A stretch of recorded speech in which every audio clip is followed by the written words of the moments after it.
आज हम लोग बात करेंगे, जो हम सिलेबस डिस्कशन कर रहे थे उसी के अगले चरण में बात आपका जो भारत का राज्य व्यवस्था है उसकी, और इसके अलावा मध्य प्रदेश की राज्य व्यवस्था यानी इंडिया पॉलिटी, इंडियन पॉलिटी और एमपी की पॉलिटी, ये है हमारी यूनिट 5। अब सबसे पहला मुद्दा ये कि सिलेबस तो हमें दिखाई देता है कि ये सिलेबस रहा। अब इसको आपको कनेक्ट करना है, एक तो प्रीवियस ईयर से के क्वेश्चंस कैसे आते हैं और इनमें आपके इंपॉर्टेंट क्वेश्चंस कौन कौन से हैं। ठीक है, तो सबसे पहले जैसे सिलेबस की ही बात करें हम कि सिलेबस में है क्या क्या, तो हमारा जो सिलेबस है ये है आपका भारत और मध्य प्रदेश की संवैधानिक व्यवस्था। ठीक है, तो इंडिया का कॉन्स्टिट्यूशनल सिस्टम है, हमारा पॉलिटिकल सिस्टम है, एमपी का पॉलिटिकल सिस्टम है इसके अंतर्गत, और इसमें इन्होंने एक टॉपिक दिया है संविधान सभा। अब प्रश्न आता है कि भाई आपके टॉपिक इंपॉर्टेंट कौन कौन से हैं। सबसे पहले इंपॉर्टेंट टॉपिक, तो एक आपका संविधान सभा एक बहुत इंपॉर्टेंट टॉपिक है जिससे लगभग हर साल क्वेश्चन आपका देखने को मिलता है। इसी तरीके से एक इंपॉर्टेंट क्वेश्चन है आपका संवैधानिक संशोधन।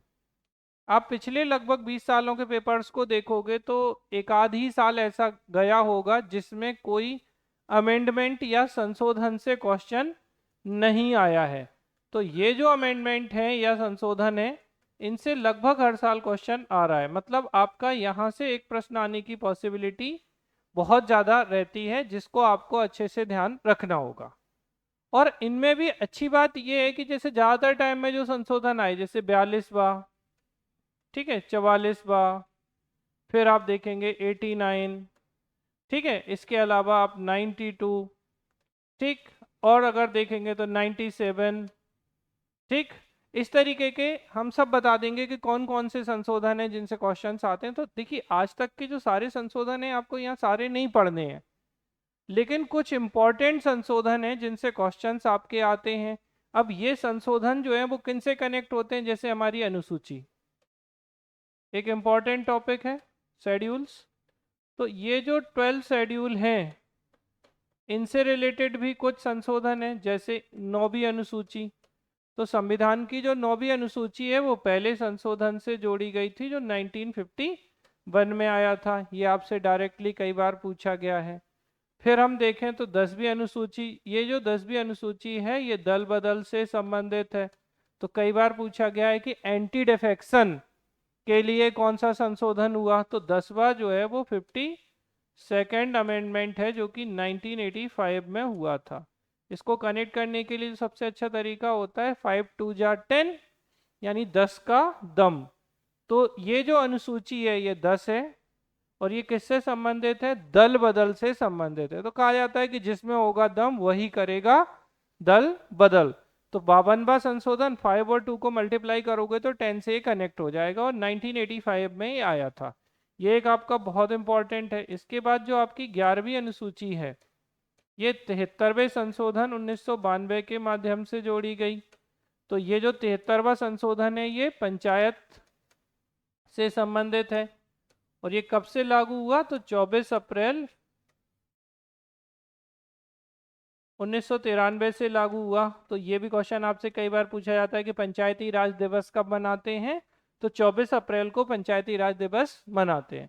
तो एक संशोधन आपका 73वां है, और जैसे ही आप 12वीं अनुसूची पे जाते हैं तो 12वीं अनुसूची 74 अमेंडमेंट 1992 के माध्यम से ये नगर पालिकाओं की बात करता है। तो ये क्वेश्चंस आपके एग्जाम में खूब आते हैं संशोधन के, और ये अनुसूची से भी कनेक्ट होते हैं। तो दो इंपॉर्टेंट टॉपिक हैं यहाँ आपके, एक टॉपिक क्या है आपका संविधान संशोधन, और एक टॉपिक है आपका अनुसूची, शेड्यूल्स। आप जब सिलेबस को आगे देखेंगे और इस सिलेबस में आप एक गौर करें, एक चीज आपके सिलेबस में नहीं दी है, वो क्या नहीं दिया, संविधान के स्रोत। कौन सा टॉपिक नहीं दिया, संविधान के स्रोत, source of the constitution. But यहां से भी एक क्वेश्चन लगभग मैक्सिमम सालों में आपसे पूछा गया है कि कौन से देश से कौन सा प्रावधान हमने लिया है। ठीक है, जैसे एक एग्जांपल मैं आपको दूं कि भाई भारत शासन अधिनियम 1935 हमारा आंतरिक स्रोत है हमारे संविधान का, और 65% जो हमारे संविधान का लिया गया वो किससे लिया गया, 1935 के भारत शासन अधिनियम से लिया गया। अब बाह्य स्रोत के रूप में कि जैसे हमने ब्रिटेन के संविधान से संसदीय व्यवस्था ली, सिंगल सिटीजनशिप या एकल नागरिकता ली, विधि निर्माण की प्रक्रिया ली, विधि का शासन लिया, तो ये सब हमने कहाँ से लिए? ब्रिटेन से। ऐसे यूएसए से हमने मौलिक अधिकार लिए। तो यहाँ से इनमें क्वेश्चन जरूर आता है, या तो पूछते हैं कि अमेरिका के संविधान से क्या लिया, या ऐसे पूछते हैं एकल नागरिकता कहाँ से ली। मौलिक अधिकार जैसे हमने यूएसए से लिए तो पूछ लिया मौलिक अधिकार का प्रावधान कहाँ से लिया। डीपीएसपी यानी राज्य के नीति निर्देशक तत्व हमने आयरलैंड से लिए, तो ये क्वेश्चन पूछे गए। तो ये एक इम्पॉर्टेंट है जो आपको ध्यान रखना है। जबकि आप सिलेबस को अगर आप देखोगे तो सिलेबस में ये चीज मेंशन ही नहीं है। अब कई बार क्या होता है, बच्चा छोड़ देता है। कैसे छोड़ता है? बोले नहीं नहीं सिलेबस में कहाँ है। अब जैसे संविधान सभा, तो संविधान सभा को आप डिकोड करोगे तो एक तो संविधान सभा का गठन, इसकी ऐतिहासिकता क्या है कि कैसे ये शुरू हुई है, ठीक है, इनकी संरचना क्या थी, ठीक, स्ट्रक्चर क्या है, फिर इससे संबंधित समितियां क्या हैं, तब जाके ये टॉपिक पूरा होता है संविधान सभा या कॉन्स्टिट्यूएंट असेंबली का। तो आपको यहाँ ध्यान रखना है। अब जैसे कई बार क्वेश्चन कैसे आते हैं, इनकी संख्या से आ गए कि संविधान सभा में कुल सदस्य कितने थे, 389 थे।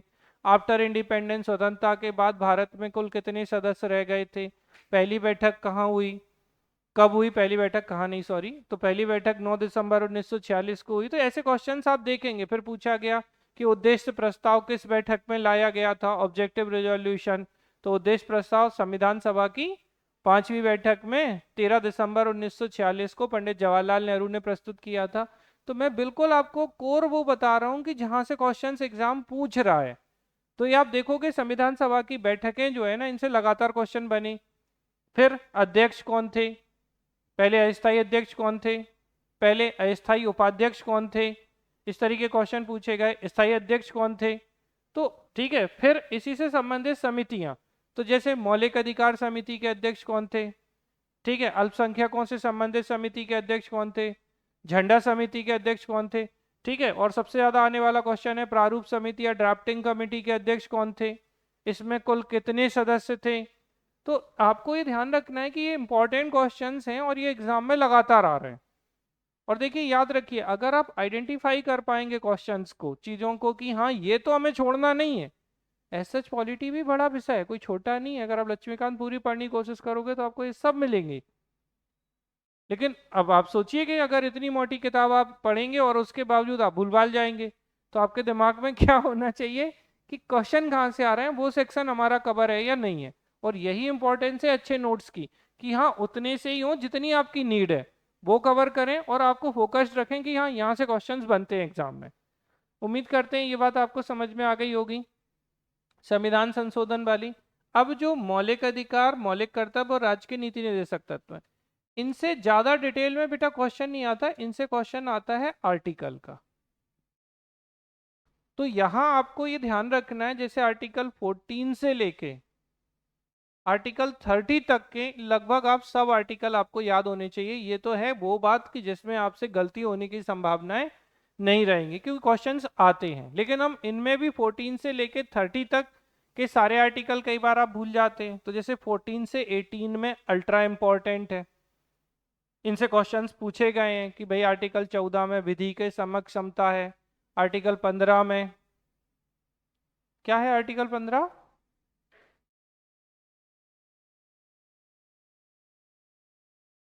कौन कौन से आधार है, रिलीजन, रेस, ठीक है। तो रिलीजन, रेस, कास्ट, सेक्स और प्लेस ऑफ बर्थ, तो prohibition of discrimination on the ground of religion, race, caste, sex और प्लेस ऑफ बर्थ, तो धर्म, जाति, मूल वंश, लिंग और जन्म स्थान के आधार पर विभेद का प्रतिषेध है, ये आर्टिकल 15 है। 16 में लोक नियोजन में अवसर की समता है। 17 ये बहुत इंपॉर्टेंट है, जैसे 14 बहुत इंपॉर्टेंट है, 17 बहुत ज्यादा इंपॉर्टेंट है। 17 अस्पृश्यता का अंत, एबोलिशन ऑफ अनटचेबिलिटी की बात करता है। 18 उपाधियों के अंत, एबोलिशन ऑफ टाइटल्स की बात करता है। 19 वाक एवं अभिव्यक्ति की स्वतंत्रता की बात करता है। 21 प्राण एवं दैहिक स्वतंत्रता की बात करता है। फिर इसके बाद 23, 24 फिर से बहुत इंपॉर्टेंट हो जाते हैं। मानव दुर्व्यापार और बलात्श्रम की बात करता है 23। 24 जो है वो किसकी बात करता है, कारखानों वगैरह में बालिकाओं के नियोजन का प्रतिषेध करता है। और ऐसे ही 29 तो ठीक ही है, लेकिन 30 बहुत इंपॉर्टेंट है। तो आर्टिकल 30 जो है वो क्या करता है, अल्पसंख्यक वर्गों के शिक्षा संस्थाओं के प्रशासन और नियंत्रण की बात करता है। तो administration and control of the, कैसे माइनॉरिटी इंस्टीट्यूशंस को स्थापित करेंगे, उनका प्रबंधन करेंगे, आर्टिकल 30 है। ऐसी आर्टिकल 32 है जो कि क्या है हमारी, संवैधानिक उपचारों का अधिकार, राइट टू कॉन्स्टिट्यूशनल रेमेडीज है, जिसके अंतर्गत सुप्रीम कोर्ट 5 तरीके की रिट जारी कर सकते हैं। तो आपको यहाँ क्या ध्यान रखना है कि ये क्वेश्चंस हैं, जैसे हमने क्या बताया इंपॉर्टेंट, 14 इंपॉर्टेंट है, ठीक है, 16 भी इंपॉर्टेंट है, लेकिन उससे ज़्यादा 17 इंपॉर्टेंट है, फिर 21 बहुत इंपॉर्टेंट है, इसके बाद 23 24 इंपॉर्टेंट है, 30 बहुत इंपॉर्टेंट है, 32 इंपॉर्टेंट है। और उसके बाद हम जब डीपीएसपी में जाते हैं 36 से लेके 51 तक में, तो इनमें आपका एक तो 39 ए बहुत पूछा गया है। ए में है एक समान न्याय और निशुल्क विधिक सहायता, तो equal justice and free legal aid की बात करता है आर्टिकल 39। 40 जो है वो पंचायतों के गठन की बात करता है, तो फॉर्मेशन ऑफ पंचायत 40 में। फिर इसके बाद 44 बहुत इंपॉर्टेंट, और 44 में एक समान सिविल संहिता, और देखो 4 और 4 एक समान है, और कोई आर्टिकल नहीं है जो एक समान हो। तो यूनिफॉर्म सिविल कोड, जिसे आपको पता है केंद्र सरकार इस पर लगातार प्रयास कर रही है कि पूरे देश में एक समान सिविल संहिता या यूनिफॉर्म सिविल कोड लागू की जा सके, तो ये बहुत इंपॉर्टेंट है 44। फिर 48 ए पर्यावरण संरक्षण एवं संवर्धन की बात करता है। इसके बाद 49 50 और 51 ये तीनों भी बहुत ज़्यादा इंपॉर्टेंट है, ठीक है। तो हमारे जो हेरिटेज साइट हैं, ठीक है, उनके लिए संरक्षण की बात किसमें की गई, 49 में। 50 जो है वो कार्यपालिका का न्यायपालिका से पृथक्करण है, separation of judiciary from executive. और 51 जो आर्टिकल है हमारा वो क्या है, अंतर्राष्ट्रीय शांति और समझौते की बात करता है। तो आप देखोगे कि इतने सारे 36 से 51 तक आर्टिकल थे, लेकिन उनमें इंपॉर्टेंट कौन से हैं, 39 ए, 40, इसके बाद 44, इसके बाद 48 ए, 49 50 51। और 2 आर्टिकल जो संविधान संशोधनों से आए हैं, जो कि 42वें संविधान संशोधन से आए, बताइए कौन कौन से हैं। चलो मैं पूछता हूँ, कारखानों के प्रबंधन में कर्मकारों की भागीदारी, participation of workers in factories management etcetera, कौन सा आर्टिकल है, 43 ए, जो कि 42वें संशोधन से आया। और 43 बी जो है वो सहकारी समिति, कोऑपरेटिव सोसाइटीज, मैंने क्या कहा था कि बी बी कॉपरेट, तो 43 बी ये दोनों जो है, ठीक है। तो 39 ए और 43 ए और 48 ए ये तीनों 42वें संशोधन से जोड़े गए, ऐसे क्वेश्चन पूछ लेते हैं। और जो आपका 43 बी था, 43 बी के अंतर्गत क्या है, कोऑपरेटिव सोसाइटीज या सहकारी समितियां, ये 97वें संविधान संशोधन 2011 से आया। तो आप घूम फिर के देखोगे ना, तो संशोधन कनेक्ट हो रहे हैं वहां से। फिर आपकी फंडामेंटल ड्यूटीज हैं यानी मौलिक कर्तव्य हैं, तो ये कहाँ से ली गई, तो यूएसएसआर से ली। मूल संविधान में कितनी थी, 0 थी। फिर हमने कितनी ली, तो 42वें से 10 जोड़ी, 86वें संशोधन से एक और जोड़ी, तो वर्तमान में कितनी है, 11 है। किस कमेटी की रिकमेंडेशन पर आया, तो सरदार स्वर्ण सिंह समिति की रिकमेंडेशन पर आया। ये सारे क्वेश्चन आपके एग्जाम में पूछे गए हैं, तो इनको आपको बस खत्म हो गया कर्तव्य अगर हम ढंग से देखें तो इन चीजों को आपको ध्यान रखना होगा। अब यहाँ इन्होंने क्या किया सिलेबस में कि बस ये लिख दिया, राष्ट्रीय और प्रादेशिक संवैधानिक और सांविधिक आयोग एवं संस्थाएं। अब कौन सी संस्थाएं, राष्ट्रीय स्तर पे बहुत है, और कैसी कह रहे हैं, संवैधानिक यानी कॉन्स्टिट्यूशनल जो कॉन्स्टिट्यूशन में, और सांविधिक यानी स्टेटुचरी जैसे संसद ने बनाया है कानून बनाकर। अब ये तो बहुत है, और किसकी, ना सिर्फ भारत की, इवन मध्य प्रदेश की। तो अब ये कैसे पता चलेगा कि कौन सी संस्था है, तो इसके लिए आपको कौन सा सिलेबस पढ़ना पड़ेगा, मेंस का।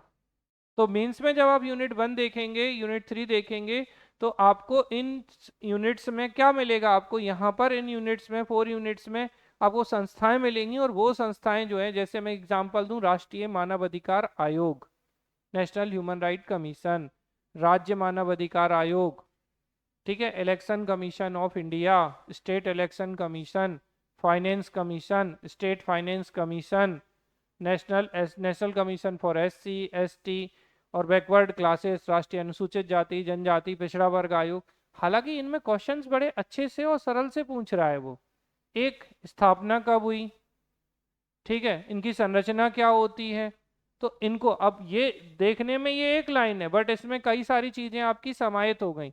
तो आपको इसको डिकोड करने के लिए एक तो प्रीवियस ईयर क्वेश्चंस, और प्रीवियस ईयर क्वेश्चंस के साथ में कौन सा सिलेबस, तो मुख्य परीक्षा का सिलेबस के साथ में अगर आप नहीं देखेंगे तो हो सकता है आप कोई ऐसी संस्था पढ़ लें जो आपको काम की ना हो, और या फिर ऐसी संस्था छोड़ दें जो आपके काम की हो।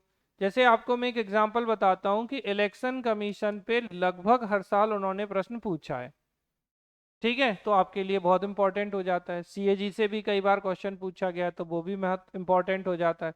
और इलेक्शन कमीशन में तो स्टेट इलेक्शन कमीशन पर भी इसने कई बार क्वेश्चन पूछा है, तो वो बहुत महत्वपूर्ण हो जाता है।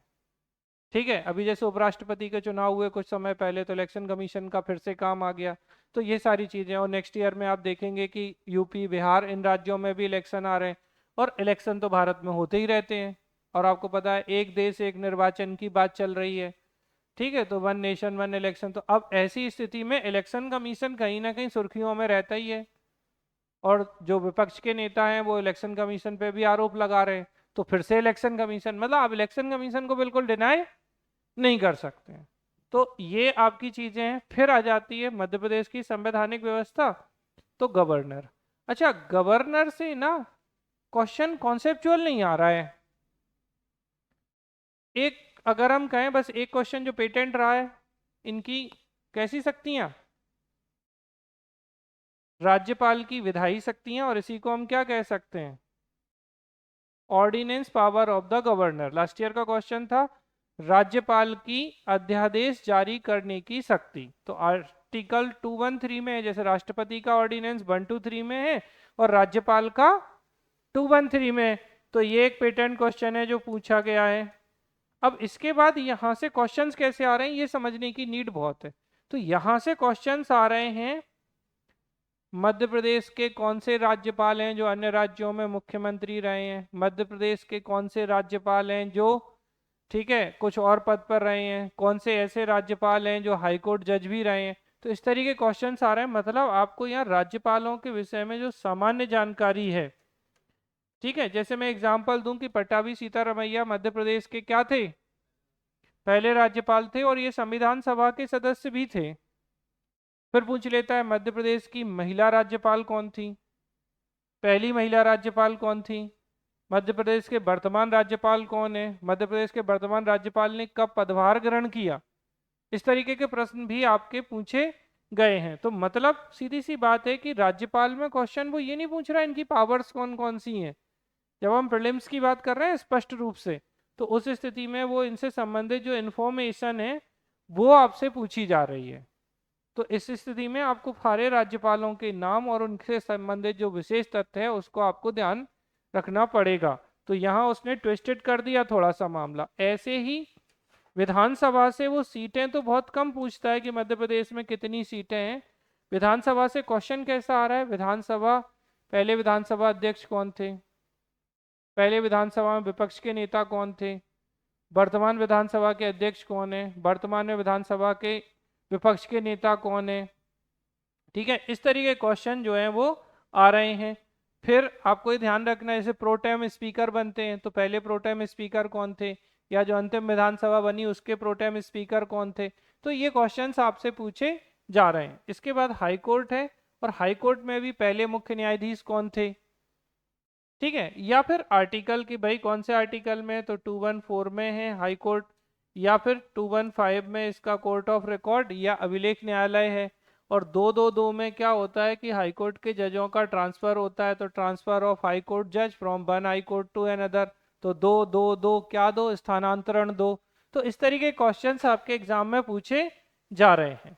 और इसके बाद ये तो बहुत इंपॉर्टेंट टॉपिक है, पंचायती राज व्यवस्थाएं और नगर पालिकाएं। अब पंचायती राज व्यवस्थाओं को आप इससे कनेक्ट करेंगे, कहाँ चला गया, संविधान संशोधन से, तो ये 73वें से आया, ये 74वें से आया, ये क्वेश्चन बन जाता है। फिर इसके बाद मध्य प्रदेश का पंचायती राज दिवस कब मनाते हैं, फिर मध्य प्रदेश की जो त्रिस्तरीय पंचायती राज व्यवस्था है, फिर इसके लिए रिकमेंडेशन किससे आई थी। मध्य प्रदेश वो पहला राज्य था जिसने क्या किया था, संवैधानिक रूप से पंचायती राज व्यवस्था को पहली बार लागू किया गया था। देखो पंचायती राज व्यवस्था के उद्घाटन त्रिस्तरीय का पहली बार जवाहरलाल नेहरू ने राजस्थान के नागौर में किया, बगदरा गांव में। लेकिन मध्य प्रदेश में पहली बार संवैधानिक रूप से त्रिस्तरीय पंचायती राज व्यवस्था लागू की गई थी, वो मध्य प्रदेश पहला राज्य था। फिर पंचायती राज व्यवस्था से संबंधित समितियां, जैसे त्रिस्तरीय की रिकमेंडेशन किसने की, बलवंत राय मेहता ने, द्विस्तरीय किसने की, अशोक मेहता ने। और आप देखिए इनसे क्वेश्चन बनते ही बनते हैं, पंचायतों के बिना क्वेश्चन, मतलब सीधा बोले पॉलिटी का पेपर पंचायत के बिना नहीं होता है। ठीक है, तो यहाँ पे आपको मैंने क्वेश्चंस बताए, एक तो इनकी समितियां, एक त्रिस्तरीय कौन सी है।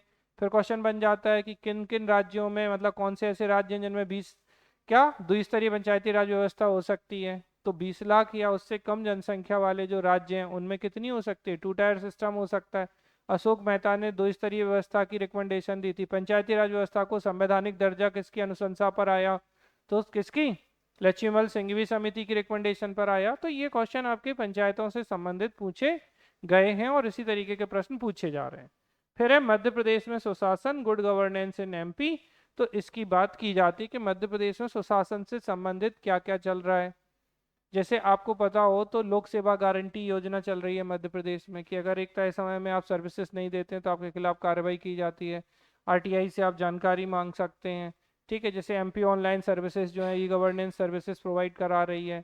Community service centre Madhya Pradesh में खोले गए हैं। तो इनमें, और अगर कोई रिपोर्ट आती है मध्य प्रदेश में सुशासन से संबंधित, तो वो रिपोर्ट यहाँ पे सबसे ज़्यादा इम्पोर्टेंट हो जाती है कि मध्य प्रदेश का कौन सा नंबर है। तो ये आपका सिलेबस किससे संबंधित था, पॉलिटी से। अब आप सोच रहे होंगे कि ना मैंने राष्ट्रपति ना संसद इनकी बात नहीं की। तो इनके जो ज्यादातर क्वेश्चंस हैं वो आर्टिकल बेस्ड क्वेश्चन ज्यादा आते हैं। जैसे राष्ट्रपति का पद कहाँ है, तो आर्टिकल 52 में है। राष्ट्रपति की कार्यपालिका शक्ति कहाँ है, तो 53 में है।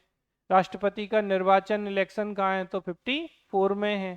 ठीक है, राष्ट्रपति को हटाने की प्रक्रिया किस आर्टिकल में है, तो आर्टिकल 61 में है। राष्ट्रपति की शपथ किस में है, अनुच्छेद 60 में है। राष्ट्रपति की क्षमादान की शक्ति कहाँ है, तो 72 में है। ठीक है, राष्ट्रपति के अध्यादेश जारी करने की शक्ति कौन सी है, तो आर्टिकल 123। 123 में ऑर्डिनेंस पावर है। तो ज्यादातर क्वेश्चंस ऐसे पूछे जा रहे हैं। सेम संसद के इस आर्टिकल में 79 में, लोकसभा किस में है, 80 में, राज्यसभा किस में है, फिर राज्यसभा 80 में और लोकसभा 81 में। ऐसे तो चलते हैं, संसद, राज्यसभा, फिर लोकसभा। तो आपको ध्यान रखना है 79 में संसद, 80 में राज्यसभा, 81 में लोकसभा है। तो इस तरीके के क्वेश्चंस जो हैं वो आ रहे हैं। अच्छी बात पता क्या है, बहुत डिटेल में नहीं जा रहा है अंदर।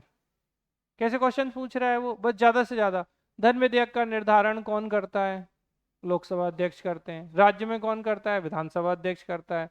धन विधेयक किस आर्टिकल में, तो किसमें है धन विधेयक, 110, 110 में धन विधेयक है। 111 में क्या है, तो राष्ट्रपति की वीटो पावर है। 112 में बजट, बजट को बेसिकली क्या कहा गया है, एनुअल फाइनेंशियल स्टेटमेंट, वार्षिक वित्तीय विवरण है, जिसे सामान्य भाषा में बजट कहते हैं। मतलब आप घूम फिर के अगर हम यहाँ देखें तो यहाँ आर्टिकल्स वाले क्वेश्चंस आ रहे हैं। तो एक संविधान संशोधन लगातार आ रहा है एग्जाम में। ठीक है, एक आर्टिकल से संबंधित क्वेश्चंस लगातार आ रहे हैं, ये आपको ध्यान रखना है। फिर संविधान सभा की समिति और संविधान के स्रोत से क्वेश्चंस आ रहे हैं, इनको आपको ध्यान रखना है। पंचायत से 1 से 2 प्रश्न बनने की बिल्कुल संभावना होती है, पंचायत और नगर पालिका से, तो यहाँ से आपके प्रश्न आते हैं। आयोगों से 1-2 क्वेश्चंस बनने की पॉसिबिलिटी होती है, जैसे एक तो लगातार वो पूछ ही रहा है क्या, निर्वाचन आयोग, तो यहाँ से आपके क्वेश्चंस बनते हैं। और मौलिक अधिकार, डीपीएसपी और इनसे संबंधित क्वेश्चन जो होते हैं वो यूजुअली आर्टिकल वाइज क्वेश्चंस होते हैं। जैसे एक बार उसने पूछ लिया विधि के समक्ष समता, आर्टिकल 14। एक बार पूछ लिया अस्पृश्यता का अंत, एवोल्यूशन ऑफ अनटचेबिलिटी, आर्टिकल 17। एक बार उसने पूछ लिया प्राण एवं दैहिक स्वतंत्रता, तो right to life and personal liberty, article 21। तो इस तरीके क्वेश्चंस एग्जाम में पूछे जा रहे हैं। इनको आपको देखो, अच्छी चीज क्या है, हम आपको वो सारे टॉपिक्स बता रहे हैं और विद क्वेश्चंस बता रहे हैं जो एग्जाम में आ रहे हैं और आने की संभावना रखते हैं। तो आपको इन चीज़ों पे दिमाग लगाना है कि कैसे हम इन टॉपिक्स को अच्छे से पढ़ के जाएं और इनमें से कोई चीज़ छूटनी नहीं चाहिए। अब जैसे अगर आप गौर करोगे कि पूरी पॉलिटी आप ढंग से पढ़ने की कोशिश करते हो, मतलब हम लोग जो आपको नोट्स या जो भी क्लासेस में लगवाते हैं वो मुश्किल से कितने पेज का होगा? 100 पेज। ठीक है, अगर हम मेंस को भी ऐड करते हैं तब भी बात कर रहे हैं 100 150 चलो। ठीक है, अगर हम केवल प्रीलिम्स की बात करें तो मुश्किल से 50 से 60 पेज में आपकी पॉलिटी का एक मेजर सेक्शन हो जाया करता है। तो आपको देखिए, आप पढ़िए डिटेल में, कोई नहीं रोके आपको, लेकिन आपको वो जरूर पता होना चाहिए जो एग्जाम में आता है। क्योंकि कई बार क्या होता है, जैसे हम खूब डिटेल में पढ़ रहे हैं, जैसे हम क्या करते हैं, मतलब मैं बता रहा हूँ बच्चे क्या करते हैं, राष्ट्रपति पढ़ते हैं। पता है आपको, राष्ट्रपति को लोग, राष्ट्रपति और राज्यपाल को लोग एक एक हफ्ते तक पढ़ते रहते हैं। संसद को लोग एक दो चार दिन में पढ़ते हैं। अब ऐसी स्थिति में आप सोचिए कि अगर आपका एग्जाम, मैं कहूँगी 20 फरवरी है, नहीं मार्च में ही होगा एग्जाम, लेकिन फिर भी मैं एक इसलिए 10 दिन पहले आपको बता रहा हूँ कि जिससे आप थोड़ा सा उसके लिए रिवीजन का भी टाइम मिलेगा ना आपको एक्स्ट्रा।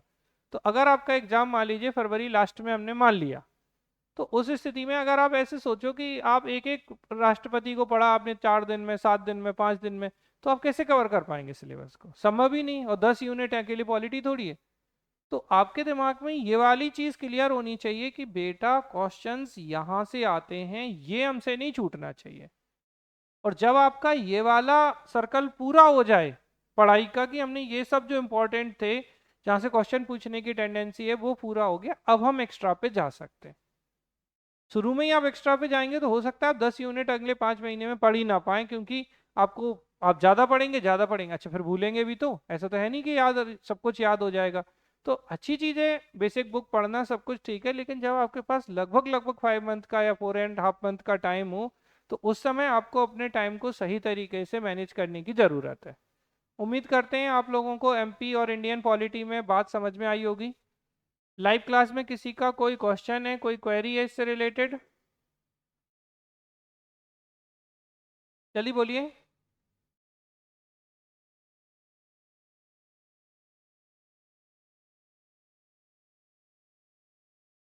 हाँ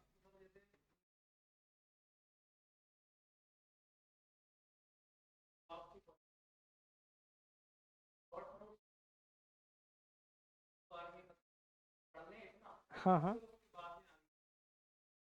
हाँ, मैं बिल्कुल, जैसे मैं जो बातें बोल रहा हूँ मैं करता हूँ, थोड़ा सा देखो व्यस्तताएं हैं तो एकदम से सारी चीज़ें होना थोड़ा मुश्किल होती हैं। बट हर सब्जेक्ट में हम ये वाला प्रोविज़न भी आपको कर रहे हैं कि हम आपको वो चीज़ें ज़रूर पढ़ा दें। अभी मतलब हम ये मान के चल रहे हैं आपने कुछ नहीं पढ़ा थोड़ी देर के लिए, ठीक है, और उस स्थिति से हम आपके 85 से 90 क्वेश्चंस की चीज़ें आपकी एग्ज़ाम से पहले कवर करा दें, और वो वही चीज़ें हों जो एग्ज़ाम में आती हैं, और वही कंटेंट हम आपको प्रोवाइड भी कर देंगे। तो वो सिर्फ वही छोटा छोटा सा जरूरत जरूरत का वो आपको हम देते जाएंगे, जैसे पॉलिटी में जो इंपॉर्टेंट टॉपिक है। अब जैसे कि बात हम करते हैं, तो पॉलिटी में है तो 395 आर्टिकल, लेकिन हम आपको कितने आर्टिकल पढ़ाएंगे? हार्डली 100 आर्टिकल के आसपास। और लगभग हर साल, ऐसा नहीं कोई पहली बार हो रहा है, हर बार एग्जाम होता है। मोस्ट ऑफ द टाइम किसी भी एक्सेप्शनल कंडीशन को छोड़कर ज़्यादातर टाइम में क्वेश्चंस वही आते हैं। और अगर डायरेक्ट क्वेश्चन मान लो आपके उन आर्टिकल से नहीं बनता है और कोई अलग से पूछ लेते हैं, तो जो आर्टिकल आपने पढ़े हैं उनसे वो आराम से एलिमिनेट हो जाता है। तो बन जाती हैं चीज़ें, बिल्कुल ज़रूरत नहीं है अनावश्यक फालतू परेशान होने की कि चीज़ें कैसे होंगी। और ये चीज़ हम सिर्फ पॉलिटी के लिए नहीं, हम बाकी विषयों के साथ भी करेंगे, कि जिससे चीज़ें आपकी थोड़ी आसान होती जाएं। और आप, और हम जो भी चीज़ें बताएंगे जो एग्ज़ाम में आने की ज़्यादा है, तो मैं कोशिश करूँगा 2 बार 3 बार भी मैं उसी समय उसे रिपीट कराता जाऊँ, जिससे कि वो चीज़ें सिर्फ आपको सुनने ना मिले, वो चीज़ें आपके दिमाग में फिट भी हो जाएं और उन्हीं को आपको रिवाइज भी करना है। ठीक है, समझ में आ गई? तो वो शॉर्ट नोट हम आपको दे देंगे। चले आगे। ठीक, और जिनको लगता है कि जिनने पहले से पढ़ रखा है, तो हम आपको एक आर्टिकल वाला जो हमारा वीडियो है वो हम आपको शेयर कर देंगे, कि भाई ये इंपॉर्टेंट आर्टिकल है, आप 2 घंटे में उन आर्टिकल्स का वीडियो देख लीजिए। 2 घंटे भी नहीं है, 1.5 पौने 2 घंटे का वीडियो होगा। उससे आपके दिमाग में वो भी एक चीज़ चली जाएगी कि हाँ ये इंपॉर्टेंट आर्टिकल्स हैं। तो वो भी एक अच्छा तरीका है जिससे आप चीज़ों को, ठीक है, हद क्लियर है? चलिए आगे बढ़ें। मध्य प्रदेश और भारत की अर्थव्यवस्था। अब देखिए ये जो है ना, ये दिखता बहुत छोटा है नहीं है छोटा बिल्कुल। इनने बड़े प्यार से लिख दिया भारत और मध्य प्रदेश की अर्थव्यवस्था। भैया इतनी छोटी अर्थव्यवस्था है हमारे देश की। लेकिन इस टॉपिक पे मैं आपको बताता हूं कि हमें किस पे फोकस करना है।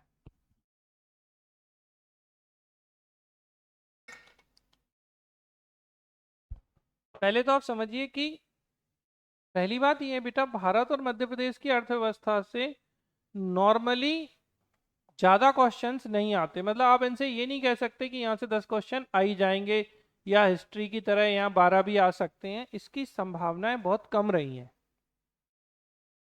ठीक है, मतलब हम ये मान के चलते हैं कि यहाँ से ऑन एन एवरेज 8 क्वेश्चन आने चाहिए। मतलब मैं 2 घटा रहा हूँ, अच्छे से समझ लीजिएगा। क्योंकि अभी प्रीवियस ईयर ट्रेंड आप देखेंगे लगभग 4-5 साल का, जैसे लास्ट ईयर से तो नया ही आया, लेकिन उससे पहले भी देखेंगे तो इकोनॉमी के आने की जो रेट है वो कम रही है। और यहाँ सबसे ज्यादा डेटा है। तो आप क्या कर सकते हैं, हम बड़ा सरल सरल बात करते हैं। एक है टॉपिक आपका आत्मनिर्भर मध्य प्रदेश, कि इसके पिलर्स कौन कौन से हैं, ये योजना कब शुरू की गई थी। हाँ जी बताए, कौन बताएगा आत्मनिर्भर मध्य प्रदेश कब शुरू हुआ। गलत। फिर एक जिला एक उत्पाद, इसकी एक लिस्ट है। ये आपको बहुत अच्छे से मैं पढ़ा भी दूंगा, लेकिन आपको बस एक ही बात याद रखनी कि हमें इसे याद करना है हर हाल में। आप ऐसे मान लो आज 55 जिले हैं तो हमें 55 उत्पाद याद करने हैं, चाहे आपको अच्छा लगे या ना लगे। और अच्छी बात ये कि एक क्वेश्चन आपको जाते से सीधे एग्जाम में मिलेगा। अब वो दो तरीके से पूछता है, एक मैचिंग में पूछ लेता है, या वो डायरेक्ट पूछ लेता है कि वन डिस्ट्रिक्ट वन प्रोडक्ट में कौन सा जिला और उससे संबंधित उत्पाद मैच नहीं करता है। तो ये एक इंपॉर्टेंट क्वेश्चन है जहां से क्वेश्चंस आ रहे हैं। अगर हम पिछले 2-3 सालों की बात करें, देखो आत्मनिर्भर भारत और आत्मनिर्भर मध्य प्रदेश, इन पे सरकार का बड़ा रुझान है। इन स्थितियों में इन दोनों से क्वेश्चंस आने की पॉसिबिलिटी बहुत ज्यादा बन जाती है, इसको आपको ध्यान रखना है। फिर ये एक इंपॉर्टेंट टॉपिक है, 100% क्वेश्चन आना है मध्य प्रदेश की जनसंख्या से। हर साल आता है, हर बार आता है, चाहे कैसा ही पेपर बनाओ, चाहे कोई ट्रेंड रहा हो। आप जनगणना के बिना पेपर बनते हुए सामान्यतः नहीं देखते हैं। तो एक क्वेश्चन हमें जनगणना से या जनसंख्या से मध्य प्रदेश की मिल ही जाएगा। ठीक है। फिर है सतत विकास लक्ष्यों में मध्य प्रदेश की प्रगति। तो यहाँ आपकी मध्य प्रदेश की जो रैंकिंग है वो पूछ ली जाती है। ठीक है, जैसे मध्य प्रदेश ने किस कैटेगरी में अवार्ड अर्जित किया, तो अचीवर्स कैटेगरी में था। ये आपका प्रीवियस ईयर क्वेश्चन है, तो आपको ध्यान रखना है। अच्छा, इसको अगर आप सस्टेनेबल गोल, जो 17 सस्टेनेबल गोल हैं, अगर आप इन्हें याद करते हैं तो एक क्वेश्चन आपको यहाँ से कहाँ भी मिल जाता है, ये साइंस वाले सेक्शन में भी है आपके एसडीजी। तो एक क्वेश्चन तो एसडीजी गोल्स जो हैं इन पर हर बार आता है कि कौन से नंबर के गोल में क्या कहा गया है। हालांकि वो साइंस वाले में काउंट होता है, बट क्वेश्चन आता है, आपको तो क्वेश्चन सही करने हैं। तो इस चीज को आप ध्यान रखिएगा। तो आपको ये बात समझ में आ गई होगी कि क्या है चीजें। अब जैसे कि वर्तमान स्थिति, तो मध्य प्रदेश की, जैसे मान लीजिए मैं एक एग्जांपल दूं कि कोयला में मध्य प्रदेश भारत में कौन से स्थान पर है, सौर ऊर्जा में मध्य प्रदेश कौन से स्थान पर है, पवन ऊर्जा में मध्य प्रदेश कौन से स्थान पर है, दलहन उत्पादन में मध्य प्रदेश कौन से स्थान पर है। ठीक है, फिर जैसे कि आप अगर देखें सरसों उत्पादन में, इस तरीके के कुछ कुछ कॉपर। ठीक है, कोयला में पूछा गया है, विंड एनर्जी में पूछा गया है, सोलर एनर्जी में आपसे पूछा गया है। इनको आपको ध्यान रखना है अच्छे से। अब यहाँ डेटा बहुत है, लेकिन हमें ये इन उतने से बहुत सारे हजारों डेटा में से हमें किन पे ज़्यादा फोकस करना है। अच्छा, एक इम्पॉर्टेंट चीज़ कि आप वो डेटा अलग कर लीजिए दिमाग में जिनमें मध्य प्रदेश का पहला स्थान है।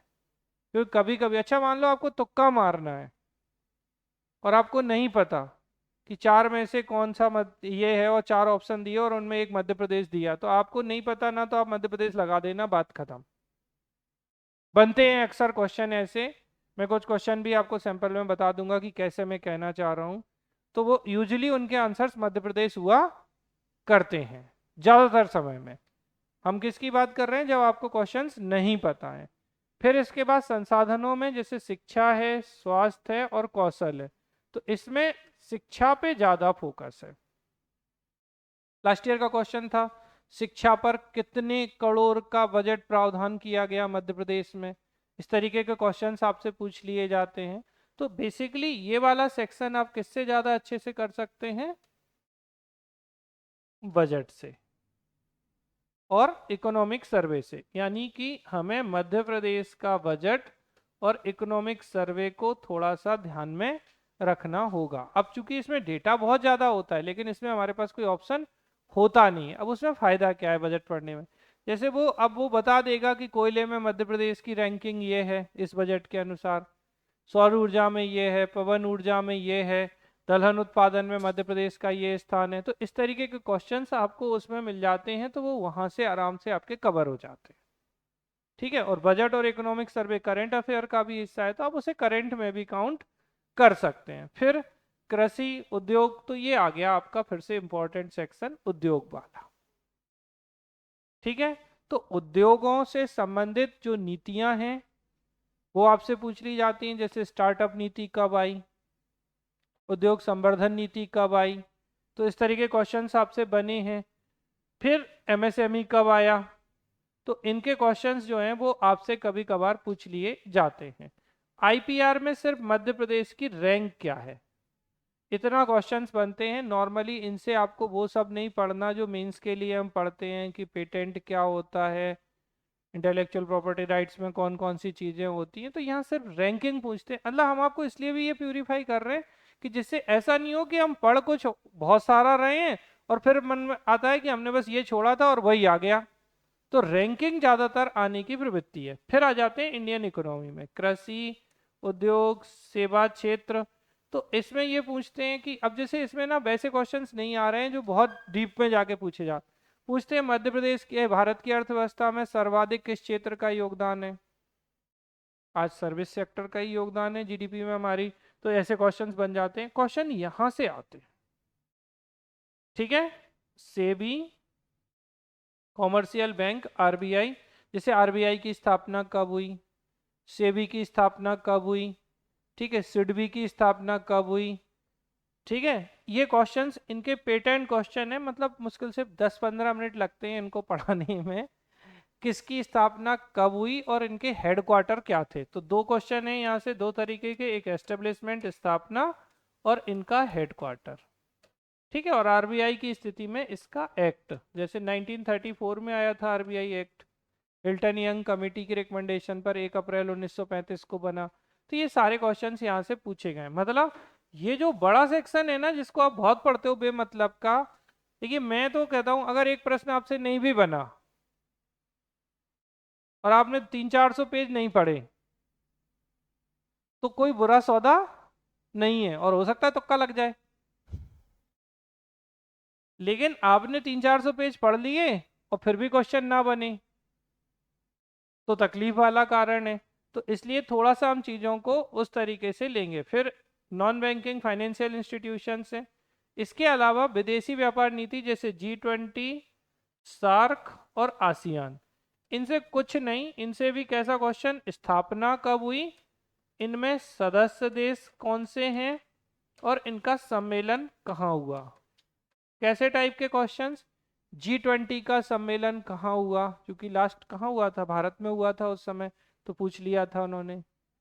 ठीक है, सार्क का हेडक्वार्टर कहाँ है, सार्क की स्थापना कब हुई, सार्क में कितने सदस्य देश हैं। तो कौन कौन से क्राइटेरिया, मेंबर कंट्रीज, इनकी कॉन्फ्रेंस कहाँ हुई और इनका स्थापना कब हुई। तो स्थापना, सदस्य और सम्मेलन, इन तीन पर हमें फोकस करना है, इन संस्थाओं पे। अच्छा, ये करंट में भी काम आएंगे आपको, ये क्वेश्चन आपको यहाँ ना लगे तो आपको लगेगा G20 का सम्मेलन कहाँ हुआ, सार्क का सम्मेलन कहाँ हुआ, तो आपको वो करंट भी लग सकता है। वो करंट लगे ना लगे, मतलब क्वेश्चंस ऐसे आते हैं। तो इनको आपको ध्यान रखना है कि इनका हेडक्वार्टर कहाँ है, इनकी स्थापना कब हुई, इनके सदस्य देश कौन थे और इनका सम्मेलन कौन। ठीक है, अच्छा इनके नॉर्मली ना प्रमुख नहीं पूछ रहा है, हम पढ़ा देते हैं प्रिकॉशनरी के इनके हेड कौन है, बट इनके नहीं पूछ रहा है। वो किसके पूछ रहा है, यूएनओ के हेड कौन है। जो कि सिलेबस में नहीं दिया लेकिन उस पूछ लेता है, वो यूएनओ के वर्तमान सेक्रेटरी जनरल या महासचिव कौन है। डब्ल्यूटीओ, अब डब्ल्यूटीओ नहीं दिया तो डब्ल्यूटीओ की स्थापना कब हुई और उसके वर्तमान प्रमुख कौन है।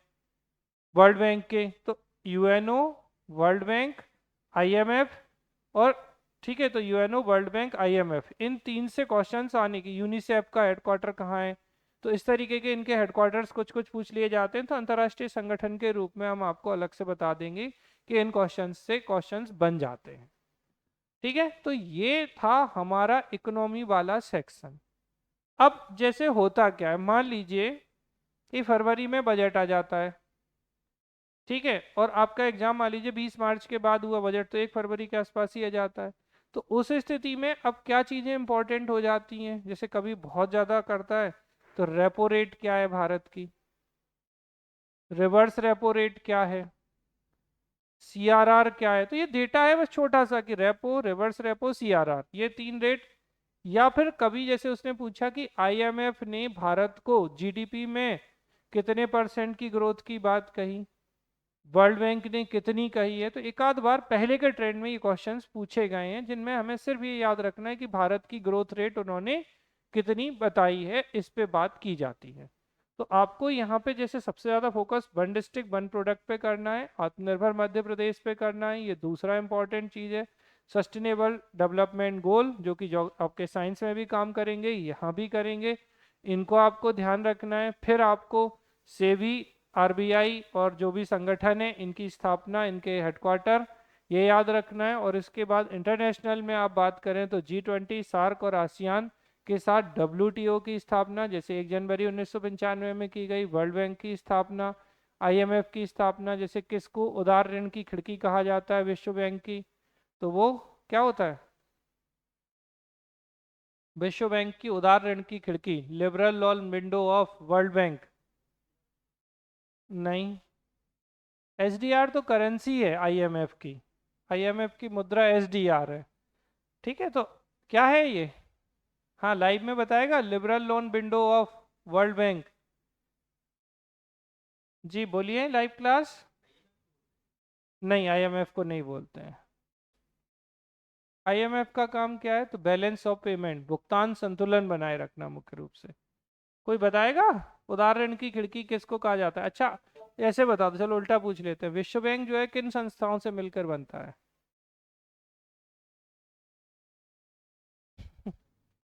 कौन कौन सी संस्थाएं जिनसे मिलके, लाइव में आपको आवाज आ रही है बेटा, कोई रिप्लाई करो जरा। आ रही है।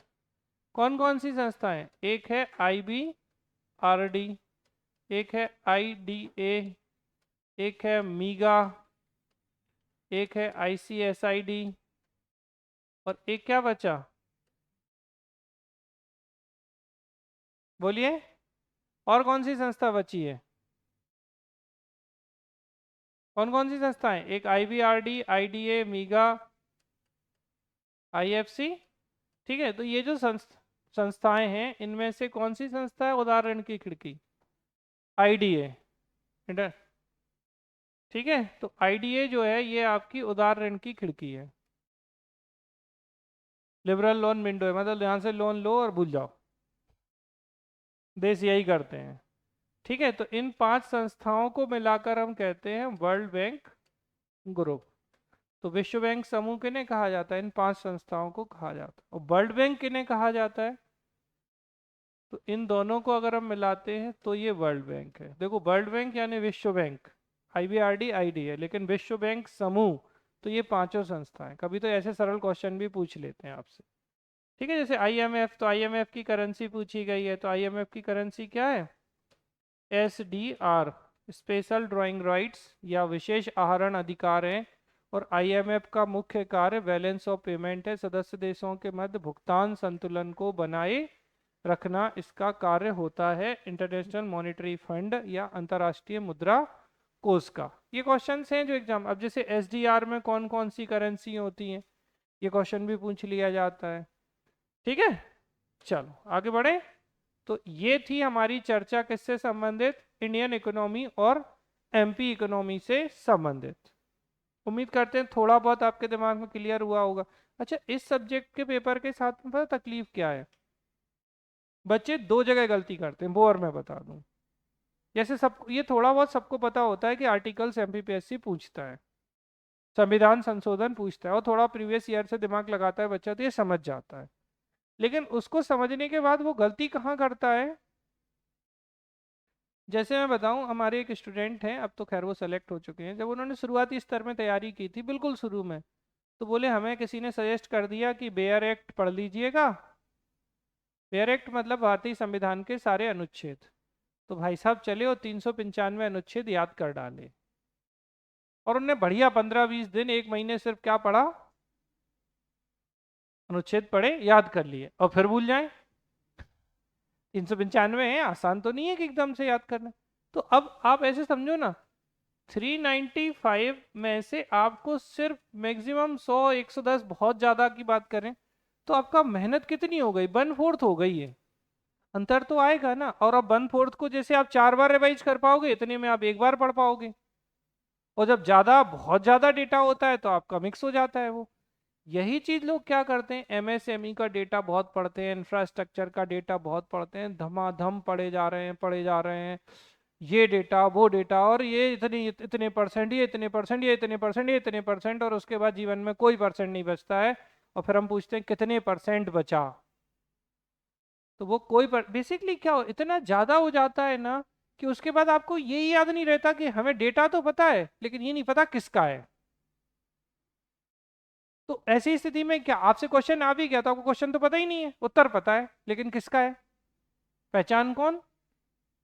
तो अब अच्छा, 6.5%, 5.6%, 6.7%, 3.7%, 8.5%, अब कौन सी किसकी बता रहे हो ये परसेंटेज। तो आपको ये ध्यान रखना है कि, इसलिए मैं बार बार कह रहा हूँ कि पेपर एनालिसिस करो आप लोग भी अपनी तरफ से, हमारा जैसे हमने करा दिया, आप इस चीज को चेक करो, चेक लिस्ट में डालो कि सर जो बोल रहे हैं सच में आ रहा है कि नहीं आ रहा है, क्या दिक्कत है।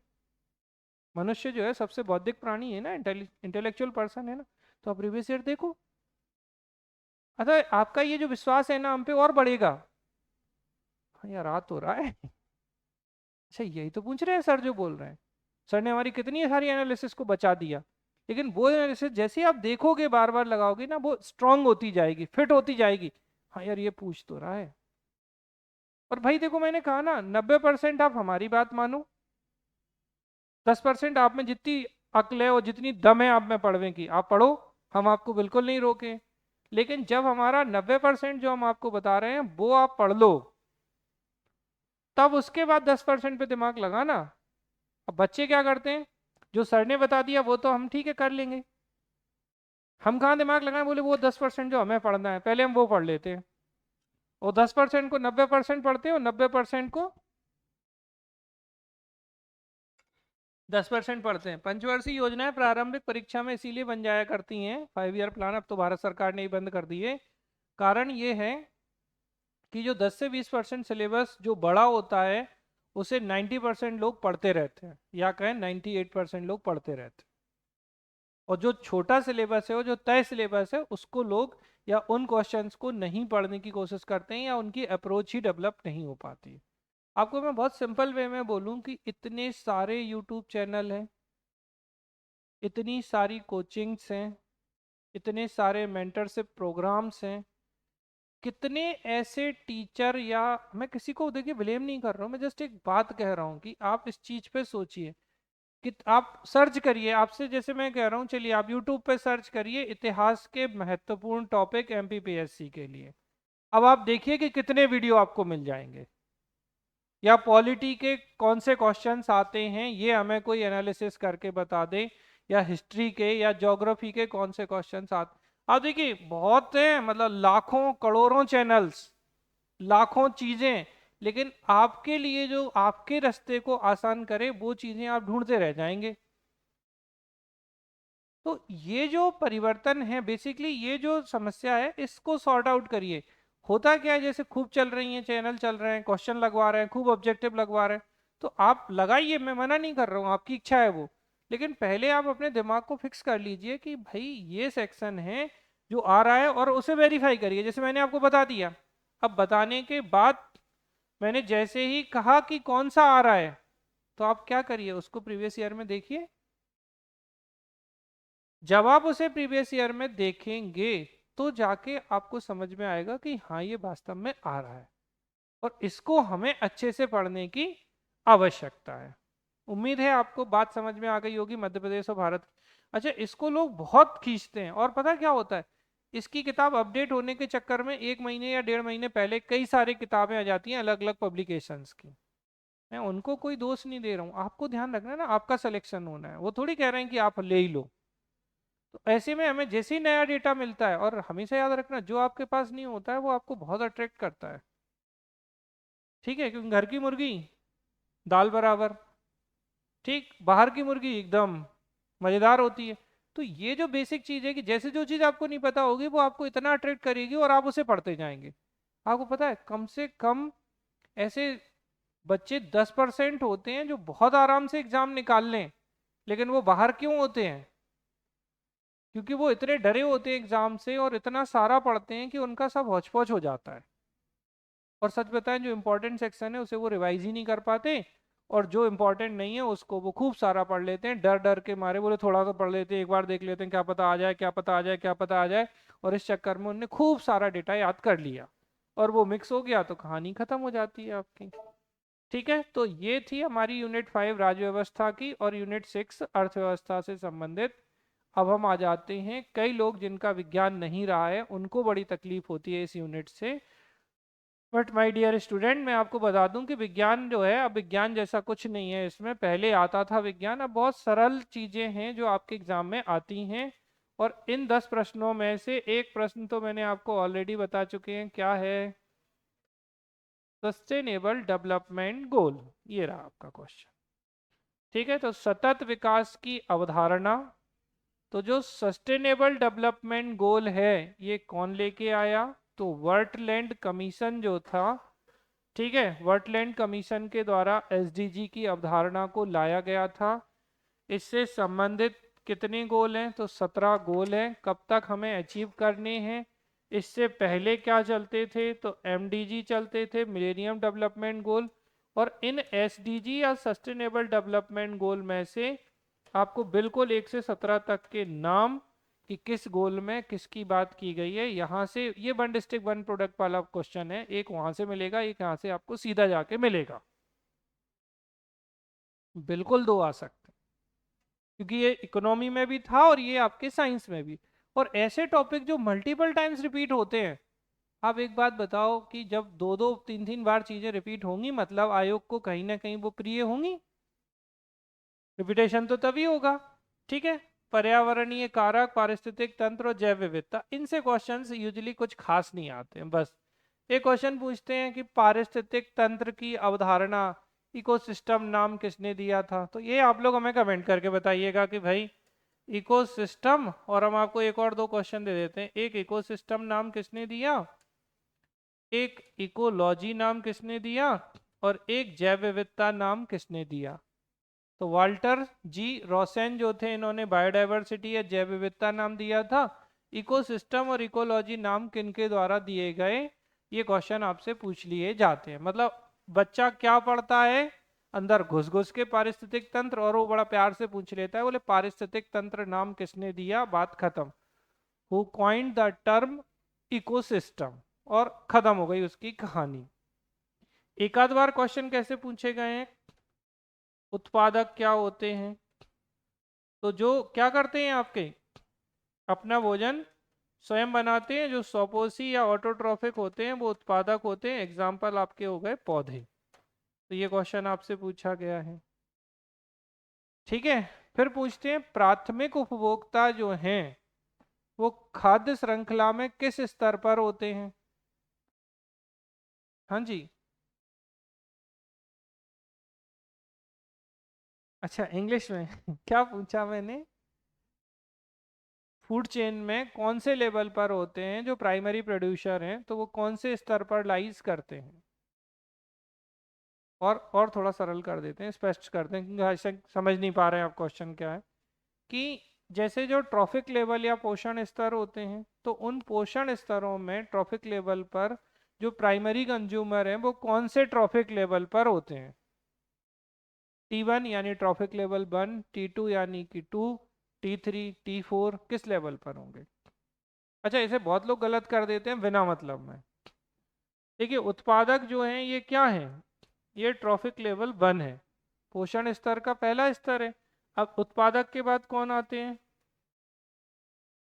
उपभोक्ता या कंज्यूमर आते हैं। अब कंज्यूमर में प्राइमरी होते हैं पहले, तो अब इसमें जो प्राइमरी कंज्यूमर हैं, लेकिन वो पोषण स्तर कौन सा हो गया? पहला, तो ये कौन सा हो गया? 2 जबकि ये C1 है, कंज्यूमर फर्स्ट है ना, प्राइमरी कंज्यूमर है, तो हम इसे बंद समझ के हम उसमें उत्तर क्या करते हैं जा। अच्छा, बहुत लोगों ने गलत किया था इस क्वेश्चन को, क्योंकि दिमाग में वो पहला ऑप्शन होता ही है। तो दिमाग में क्या बिठाया, आपसे ये नहीं पूछा कि उपभोक्ता का स्तर कौन सा है, वो पूछ रहे हैं पोषण स्तर कौन सा है। तो पहला पोषण स्तर तो हमेशा उत्पादक का ही होगा, कंज्यूमर का नहीं होगा, प्रोड्यूसर का ही होगा। फिर आएंगे कंज्यूमर। अब कंज्यूमर में प्राइमरी कंज्यूमर ट्रॉफिक लेवल 2, अब बोले सेकेंडरी कंज्यूमर तो ट्रॉफिक लेवल 3। समझ में आ रही ना? और अगर बोलें कि भाई टर्सरी कंज्यूमर तो ट्रॉफिक लेवल 4। तो ट्रॉफिक लेवल या पोषण स्तर अलग हैं, और प्राइमरी सेकेंडरी कंज्यूमर, क्योंकि वो कंज्यूमर में टाइप है, और हम बात कर रहे हैं ट्रॉफिक लेवल या पोषण स्तर की। और प्राथमिक स्तर तो हमेशा ही कंज्यूमर होता है, और कोई हो ही नहीं सकता प्राथमिक। ठीक है, लाइव में बेटा आपको बात समझ में आई मेरी कि क्या कहना चाह रहा हूँ? आप प्रीवियस ईयर उठाओगे तो आपसे बहुत आराम से क्वेश्चन बन जाएगा।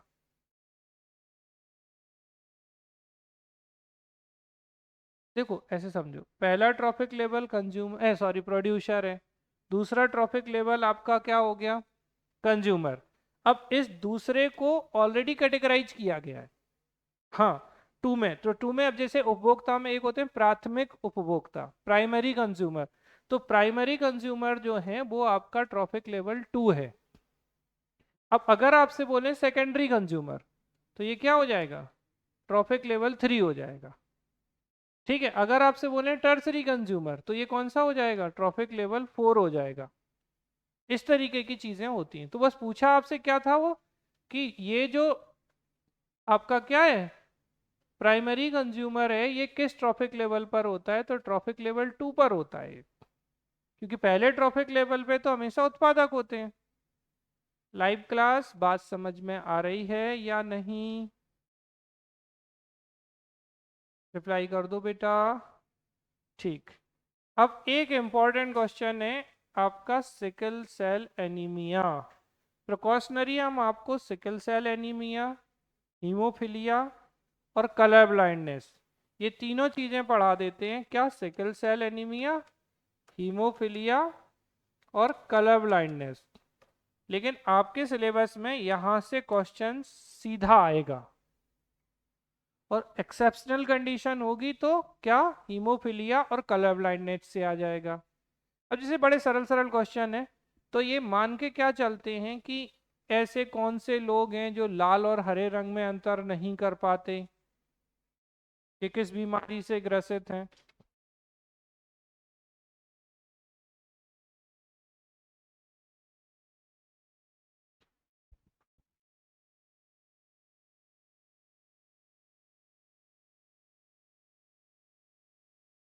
ठीक है, मैं कुछ प्रीवियस ईयर बता रहा हूँ जो मैं बात कर रहा हूँ, कि एक क्वेश्चन क्या पूछा गया है कि किन लोगों को डिफेंस फोर्सेस में, रेलवेज में नहीं लिया जाता? तो वो कलर ब्लाइंडनेस या वर्णांधता वाले लोग होते हैं, जिन्हें लाल और हरे रंग के मध्य ये अंतर नहीं कर पाते हैं। तो इस तरीके का प्रश्न आपसे पूछ लिया जाता है एक तो। फिर एक क्वेश्चन पूछ लिया जाता है कि ऐसे कौन से लोग हैं जिनकी ब्लीडिंग अगर हो रही है, चोट लग गई है, खून निकल रहा है, तो उनका खून का थक्का या तो नहीं जमता या देरी से जमता है। तो वो लोग किससे पीड़ित हैं? हीमोफिलिया से पीड़ित हैं। एक आध बार क्वेश्चन पूछा गया कि किस डिसीज को रॉयल डिसीज कहते हैं? तो शाही बीमारी जो है वो हीमोफिलिया है, क्योंकि ये ब्रिटेन की महारानी जो थी उनके परिवार में थी, इसीलिए इसे रॉयल डिसीज या शाही बीमारी कहते हैं। और ये चूंकि कैसे रोग हैं, ये आनुवांशिक रोग हैं, तो एक पीढ़ी से दूसरी पीढ़ी में जाते हैं। सिकल सेल एनीमिया किसके कारण होता है? ठीक है, तो आरबीसी का शेप कैसा हो जाता है, सिकल सेल हो जाता है। तो इस तरीके क्वेश्चन है जो यहाँ से पूछे गए हैं, जिनको आपको ध्यान रखना है। और ये इतना छोटा टॉपिक है जिससे आपको ये क्वेश्चन जाते से आपको दिख जाएगा। हमने फिर भी प्रिकॉशन में हीमोफीलिया और कलर ब्लाइंडनेस की बात कर ली, क्वेश्चन सीधा सिकल सेल एनीमिया पे आना। और सरकार बहुत काम कर रही है सिकल सेल एनीमिया के लिए, इसलिए और महत्वपूर्ण हो जाता है कि बीटा चैन के कारण होता है कि किसके कारण होता है। तो ऐसे क्वेश्चंस आपसे पूछे जाते हैं। फिर है आपका स्वास्थ्य नीति कार्यक्रम, संक्रामक रोग, उनकी रोकथाम और स्वास्थ्य सूचक। तो ये जो है, एक तो राष्ट्रीय स्वास्थ्य नीति कब की है, ये सीधा क्वेश्चन है। ठीक है, थोड़ा अंदर घुसते हैं तो राष्ट्रीय स्वास्थ्य नीति है, नेशनल हेल्थ पॉलिसी में कौन सा प्रोविजन है कौन सा नहीं है, कब तक हमें जनसंख्या स्त्रीकरण की बात कर रहे हैं, मैटरनल मॉर्टिलिटी रेट कितनी करने की बात कर रहे हैं, शिशु मृत्यु दर कितनी करने की। तो उसके 10-11 पॉइंट हैं जो पढ़ने होते हैं, और इतने में अगर क्वेश्चन बनता है तो आराम से बन जाता है। ठीक है, और ये सेम क्वेश्चन आपको मेंस में भी मिल जाएगा, इंपॉर्टेंट है क्योंकि। ठीक है, फिर है आपकी क्या, संक्रामक रोग, तो कम्युनिकेबल डिसीज। यहाँ से क्वेश्चन भी ट्रेंडिंग रहे हैं, तो इनमें बैक्टीरिया के, वायरस के, ठीक है, तो जीवाणु, विषाणु, कवक, प्रोटोजोआ, इनसे होने वाले जो रोग हैं वो पूछे जाते हैं ज़्यादातर। जैसे एड्स पूछ लेते हैं किससे होता है, एचआईवी वायरस से होता है। एड्स की जांच में क्या करते हैं, तो एड्स की जांच के लिए एलिजा टेस्ट करते हैं। ठीक है, डेंगू किससे होता है, तो डेंगू डेंगू वायरस से है। ठीक है, रेबीज किससे होता है, रेबडो वायरस से होता है, ये कैसी। ठीक है, तो ये ऐसे क्वेश्चंस यहाँ से आते हैं, ये एक क्लास लगती है, तो इतने में आराम से ये संक्रामक रोग बढ़िया से हो जाते हैं, कहीं कोई समस्या नहीं है। अब इसके बाद ये टॉपिक जो है थोड़ा बड़ा है, इसने इन्होंने सारे टॉपिक को दे दिया। तो यहाँ पर हम एक आपको जो क्लियर कट नहीं है तो भी हम कर दें, एक हार्मोन और एक विटामिन। इन पे भी बेटा हर बार क्वेश्चन आता है। अच्छा, हार्मोन में उसका पेटेंट क्वेश्चन है, लड़ो या भागो, फाइट और फ्लाइट हार्मोन क्या है, कौन सा हार्मोन है जो डर तनाव के समय, टेंशन के समय निकलता है। आपको आंसर करना है एड्रीनेलिन, इसी को एपिनेफ्रिन भी बोलते हैं, बात खत्म। फिर फिर एक क्वेश्चन पूछते हैं, बर्थ हार्मोन किसे कहा जाता है। फिर एक क्वेश्चन बन जाता है कि सबसे ज़्यादा, और एक पेटेंट क्वेश्चन है, डायबिटीज़ मेलाइटस यानी मधुमेह किस विटामिन की कमी से होता है, तो इंसुलिन विटामिन की कमी से डायबिटीज़ मेलाइटस होता है। कभी कभी पूछते हैं कि इंसुलिन हार्मोन कहाँ से निकलता है, तो पेंक्रियाज यानी अग्नाशय की बीटा कोशिकाओं से निकलता है। ये क्वेश्चन आपके हार्मोन के मोस्ट ऑफ द टाइम ये क्वेश्चन आते हैं। एक्सेप्शनली कभी कभी प्लांट हार्मोन पूछ लेते हैं। विटामिन तो फेवरेट क्वेश्चन है भैया, विटामिनों के नाम, विटामिन की कमी से होने वाले रोग और इनके केमिकल नाम, और कभी कभार इनके सोर्स कौन कौन से। जैसे सामान्यतः विटामिन सी किस में पाया जाता है, तो खट्टे फलों में पाया जाता है, एस्कॉर्बिक एसिड इसका केमिकल नेम होता है। फिर आपसे कभी पूछ लिया कि विटामिन डी किस में मिलता है, तो ये कैसा होता है, कैल्सीफेरॉल होता है, सनलाइट में मिलता है। विटामिन डी को सामान्यतः हार्मोन विटामिन भी कहते हैं। कौन सा विटामिन है जो सुसु से बाहर निकल जाता है, तो सी जो है वो सू से बाहर निकल जाता है। ठीक है, ऐसे ही फिर पूछते हैं कि कौन सा विटामिन है जो जिसकी कमी से पर्नीसियस एनीमिया हो जाता है, तो B12 की कमी से हो जाता है। मतलब बड़े सरल सरल से, रेटिनॉल किसकी कमी है, सॉरी रेटिनॉल किस विटामिन को कहा जाता है, विटामिन ए को कहा जाता है। और रेटिनॉल की कमी से रतौंधी या नाइट ब्लाइंडनेस हो जाती है। ठीक है, बेरी बेरी किसकी कमी से होता है। तो यही क्वेश्चन है जो आपसे कई बार एग्जाम में पूछे गए हैं। तो हम ऐसे बोलें कि हमने थोड़ी सी चीज़ें पढ़ी और उसमें हमारा एक क्वेश्चन जो है एग्जाम में बन जाएगा। ठीक है, तो ये आपको ध्यान रखना है। अब है उपग्रह और अंतरिक्ष प्रौद्योगिकी, भारत की उपलब्धियां। तो जैसे भारत का पहला उपग्रह कौन सा है, आर्यभट्ट को कब छोड़ा गया था, कहाँ से छोड़ा गया था। ठीक है, इसरो की स्थापना कब हुई। ठीक है, इसरो। ठीक, फिर अब जैसे कोई अभी नया मिशन हमने लॉन्च किया, तो इसको थोड़ा करंट से भी ध्यान रखना है कि अब जैसे मॉम पूछा गया, मंगलयान पूछ लिया गया। तो इस तरीके क्वेश्चन बेसिकली इसको वो करंट से कनेक्ट करते हैं। तो करंट में अगर आपके 6-8 महीने में कोई अभियान जो किया हो भारत ने और जो सफल रहा है, तो उस पे क्वेश्चंस आ जाते हैं। फिर है प्रमुख वैज्ञानिक संस्थान, उपलब्धियों से कोई क्वेश्चन नहीं आता। अब इन वैज्ञानिक संस्थानों में इनका पेटेंट क्वेश्चन क्या है कि कौन सा संस्थान कहाँ स्थित है, बस। जैसे मैं एग्जांपल बताता हूँ, नीरी कहाँ है, ये बहुत फेवरेट क्वेश्चन है इसका। तो national environmental engineering research institute, राष्ट्रीय पर्यावरण अभियांत्रिकी अनुसंधान संस्थान, नीरी जो है वो नागपुर में स्थित है। ये खूब पूछा गया है। फिर पूछ लेते हैं कजरी कहाँ है, तो central arid zone research institute, Jodhpur में है कजरी। फिर पूछ लिया जैसे IIFM कहाँ है, Indian institute of forest management, ये बड़ा पेटेंट क्वेश्चन है, ये MP से कनेक्ट हो गया, अरे भोपाल में है भारतीय वन प्रबंधन संस्थान, ताज होटल के सामने बदबदा पर। तो Indian institute of forest management है, ये क्वेश्चन पूछ लिया गया। तो यहाँ ऐसे क्वेश्चंस आपसे पूछ रहे हैं। फिर पूछ लिया फॉरेस्ट रिसर्च इंस्टीट्यूट कहाँ है, और फिर पूछ लेते हैं क्षेत्रीय वन का जो रिसर्च इंस्टीट्यूट है क्षेत्रीय हमारा जबलपुर में, और FRI कहाँ है, फॉरेस्ट रिसर्च इंस्टीट्यूट, तो ये आपके देहरादून में है। तो ये कुछ संस्थाएं, जैसे आलू अनुसंधान संस्थान कहाँ है, कुफरी शिमला में है। फिर पूछ लेते हैं शुगर रिसर्च इंस्टीट्यूट कहाँ है, तो शुगर कानपुर में, कान में चली जाएगी ना शुगर। फिर पूछते हैं शुगर कैन रिसर्च इंस्टीट्यूट, गन्ना अनुसंधान संस्थान, तो गन्ना कान में नहीं जाएगा, तो ये कानपुर की जगह लखनऊ चले जाओ। फिर पूछ लेते हैं CDRI कहाँ है, सेंट्रल ड्रग रिसर्च इंस्टीट्यूट, तो ये भी लखनऊ में है।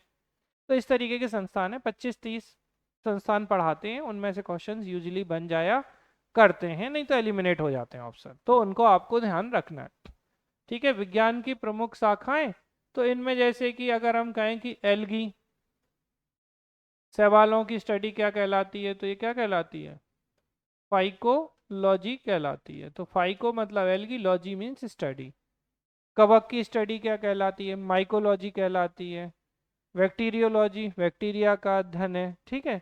इंसेक्ट की स्टडी, अब बताओ कीटों का अध्ययन क्या कहलाता है,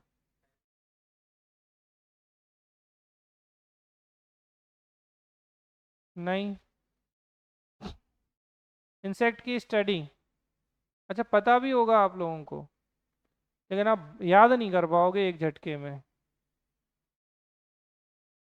नहीं है ही नहीं वो, आप गलत बोल रहे हो ना, इसलिए कुछ नहीं बोल रहे, अभी तक तुम हाँ या ना कर देते। तो ये गलत ही बोल रहे हो, उस शब्द को आधा इसमें आधा उसमें जोड़ रहे हो, हम किसकी बता दें, बना कहाँ से दें आप, ये तो बताओ मुझे। हैं? हाँ, आप सही है। तो आप क्या कर रहे हो, एंटोमोलॉजी को टाइमोलॉजी कर रहे हो, तो अब कैसे मैं हाँ बोल दूं।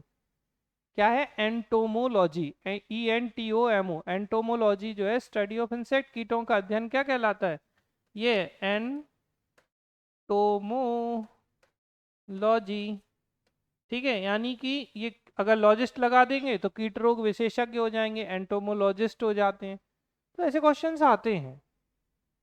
ठीक है, अब जैसे कीटों से परागण हो जाए तो एंटोमोफिली कह देंगे उसे, पानी से परागण हो जाए तो हाइड्रोफिली कह दें, वायु से परागण हो जाए तो उसे क्या कहेंगे, एयर को क्या बोलते हैं, और एनिमोफिली।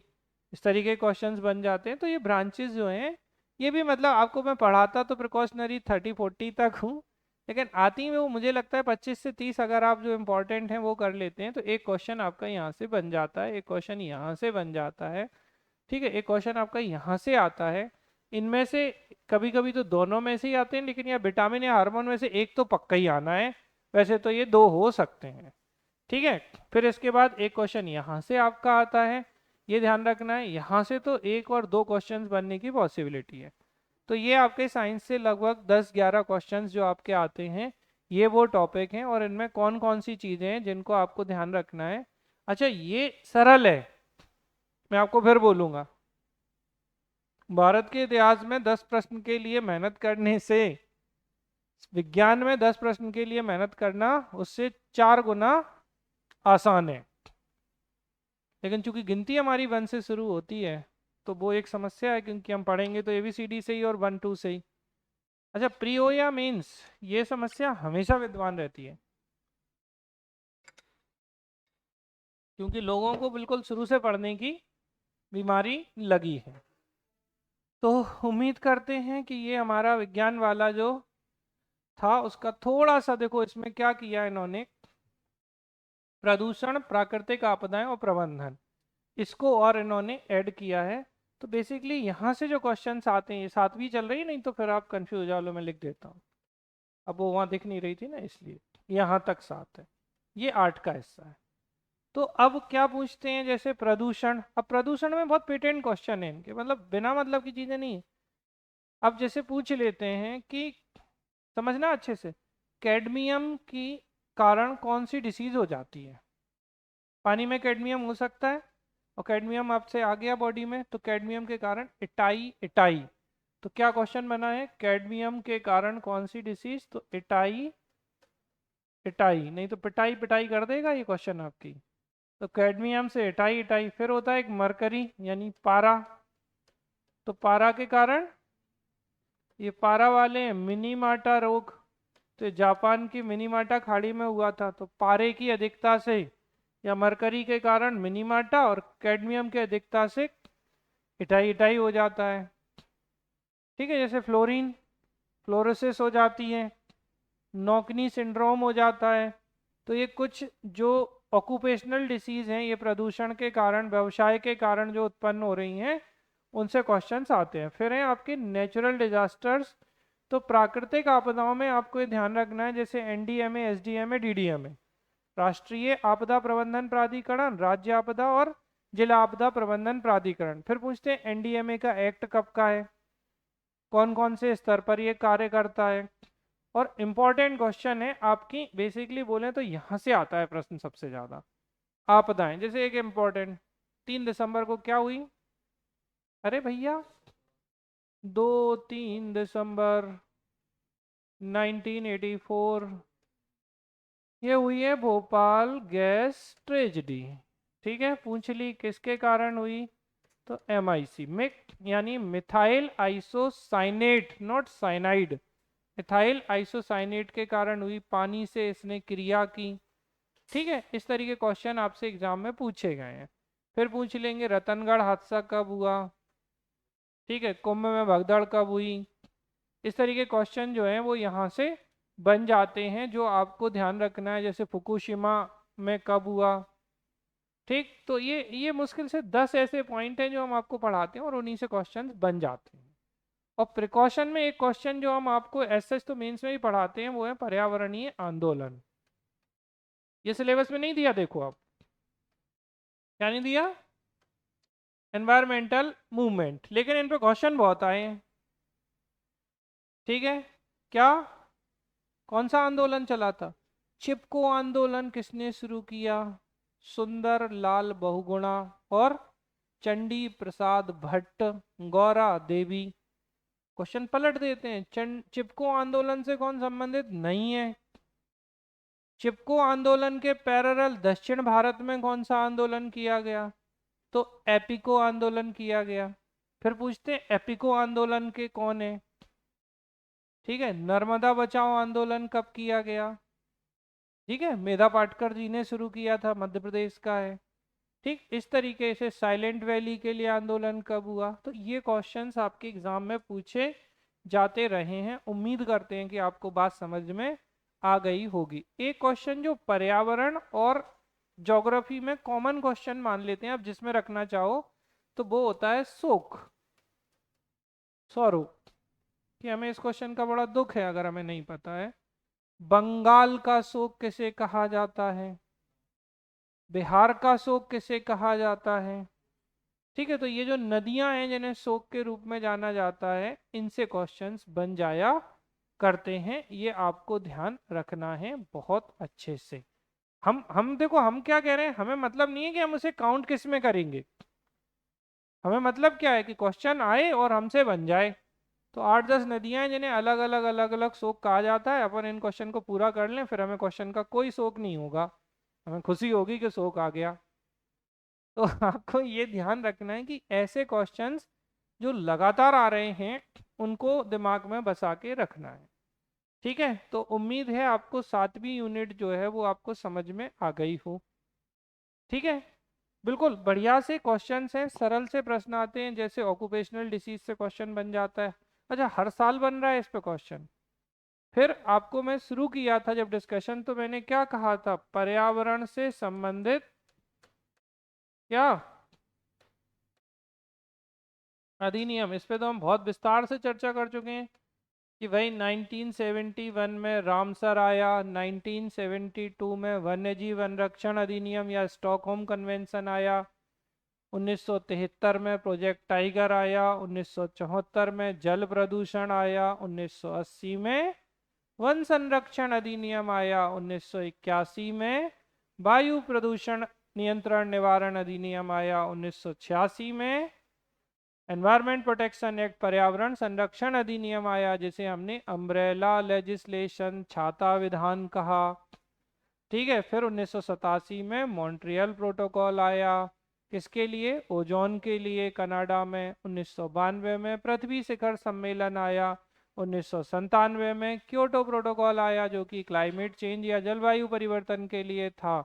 2002 में हमारा जैव विविधता संरक्षण अधिनियम आया और 2010 में नागोया प्रोटोकॉल आया। तो इस तरीके से ये जो हैं, और एक आपका कोप, जो लास्ट कोप है वो हम आपको पढ़ा देंगे कि अभी कोप कौन सा, पहला कोप कहाँ हुआ था, बर्लिन जर्मनी में। ठीक है, कोप 21 कहाँ हुआ था, तो कोप 21 को पेरिस क्लाइमेट कॉन्फ्रेंस भी कहते हैं। और लास्ट कोप जो है वो कहाँ हुआ था, तो कॉन्फ्रेंस ऑफ पार्टीज से क्वेश्चंस बन जाया करते हैं। अच्छा, ये जो मैंने आपको कोप और ये सब बताया, ये करंट का भी हिस्सा है, तो कैसे ही बन जाए क्वेश्चन, हमें इससे मतलब नहीं है कि हम आप उसे करंट में काउंट कर लें, हम उसे साइंस में काउंट कर लें। जैसे मैंने कहा कि कुछ सैटेलाइट छोड़े भारत ने और उनने पूछ लिया, तो अगर हम देखें तो वो अंतर्राष्ट्रीय समसामयिक घटना है और हमारे राष्ट्र की है तो राष्ट्रीय भी है। तो इस तरीके क्वेश्चंस आते हैं। इस टॉपिक में अभी मैं अलग से करंट वाले पे तो हम डिटेल में चर्चा करेंगे, बट फिर भी हम आपको कुछ लॉजिक दे दें कि जिनके आधार पे आप पढ़ सकते हैं। जो हमने ऊपर भी बोला, एक बजट, लेकिन माय डियर स्टूडेंट आप ध्यान रखिएगा कि बजट आपको एक आध साल पुराना भी पढ़ लेना है। ठीक है, आप पता चले कि अब आपने पढ़ा अगले साल का बजट जो फरवरी 2026 में आया, 26-27 का बजट आएगा और क्वेश्चन पूछ रहा है वो 24-25 के बजट से, जो अक्सर वो पूछ लेते हैं। तो आपको क्या करना है, इससे पहले के जो बजट हैं थोड़ा सा उन पे दिमाग लगाना है, क्वेश्चंस पे, ना कि करंट के बजट पे जाके पढ़ेंगे हम, इसलिए क्योंकि बाई चांस पूछ लिया तो। लेकिन टेंडेंसी उसकी ऐसी है कि पढ़ो बेटा नया वाला, पूछेंगे हम पुराने वाले से, तो आप नए के साथ पुराने को याद रखें।